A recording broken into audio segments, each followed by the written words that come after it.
السلام علیکم۔ آج عدالت نے اپنا فیصلہ سنانا تھا۔ ملزم بڑا شاطر اور چالاک انسان تھا۔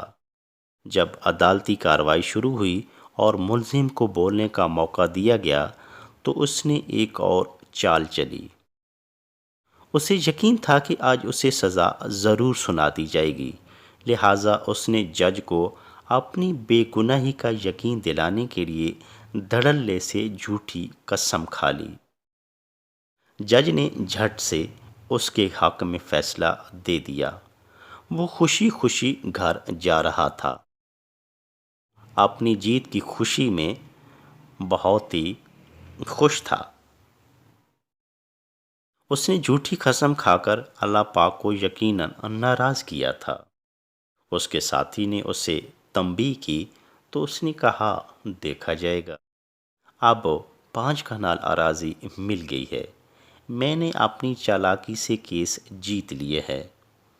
میں نے اپنے مخالفین کو اپنی ذہانت سے ہرا دیے ہے۔ جھوٹی قسم کھانے سے کیا ہوگا؟ یہ تو ایک عام سی بات ہے۔ آج کل تو سچ کا دور ہی نہیں، اور سچ کون سنتا ہے؟ ہر طرف جھوٹ ہی جھوٹ ہے۔ میرا مقصد تو کیس جیتنا تھا۔ وہ جھوٹے دلائل اور جھوٹی قسموں سے ہی کیوں نہ جیتتا، اور مفت کی زمین ہتھیا لی ہے۔ اللہ اللہ خیر صلاح۔ یہی باتیں کرتے کرتے وہ گھر کے قریب پہنچا۔ اس کے گھر کے ارد گرد کافی لوگ جمع تھے۔ ایک نوجوان بھاگتا ہوا آیا اور بتایا کہ اس کے بیٹے کو بجلی کا کرنٹ لگا ہے اور وہ فوت ہو چکا ہے۔ حلف اٹھانے والا بھاگ کر گھر پہنچا تو دیکھا کہ اس کا بیٹا مٹی میں دبا ہوا تھا اور فوت ہو چکا تھا۔ تفصیل پوچھی تو گھر والوں نے بتایا کہ گھر کے اوپر سے 11,000 وولٹیج کرنٹ کی لائن گزرتی ہے۔ بیٹا اچانک چھت پر چڑھ گیا اور دیوار سے دوسری طرف دیکھنے لگا۔ توازن خراب ہوا تو اچانک ہاتھ 11,000 وولٹیج کی تار پر پڑا۔